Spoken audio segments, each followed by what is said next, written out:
Je m'adresse à vous très simplement parce que j'ai tenu à venir aujourd'hui sur l'invitation de vous, Monsieur le Président, parce qu'il y a 4 ans, nous étions rencontrés pour une première fois et nous avions longuement échangé sur comment la manière dont nous pouvions rendre les grands travaux acceptables dans un plan environnemental et local. Et nous avions notamment préparé à l'époque ce qui allait être l'un des plus grands chantiers de Massy que nous vivons tous aujourd'hui, qui est donc celui du Grand Paris, et regarder comment nous pouvions ne pas construire des terrils à travers le département, mais plutôt recycler les terres et réutiliser des matériaux pour qu'ils soient le plus souvent dans la sobriété des ressources plutôt que dans l'exploitation des ressources. Et je dois dire que depuis 4 ans, sans que nous parlions beaucoup, nous avons fait ensemble du chemin.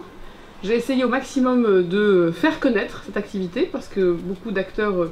parfois négligent les filières de recyclage, et assurer que les services de l'État, de la région, du département puissent évidemment regarder d'un œil favorable cette activité,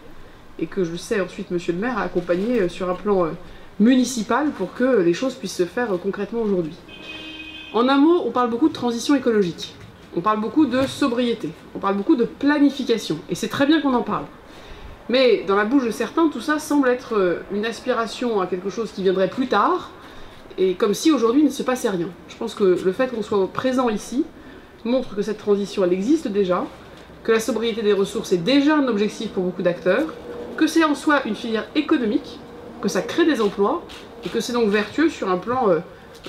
économique, écologique et de la proximité. Vous l'avez dit, les circuits courts ont bonne presse dans l'alimentation, ils doivent aussi avoir de plus en plus bonne presse dans le BTP, et je crois que ce sont des filières qui méritent d'être mieux connues, et d'avoir aussi, je crois, des éléments de preuve pour que nos concitoyens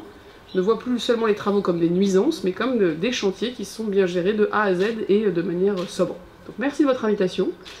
et c'est toujours en tout cas plaisant de voir que les projets d'il y a 4 ans sont devenus réalité depuis. C'est le cycle de la démocratie aussi, on a des objectifs, ensuite on a des résultats, et les choses se font, je crois, de manière assez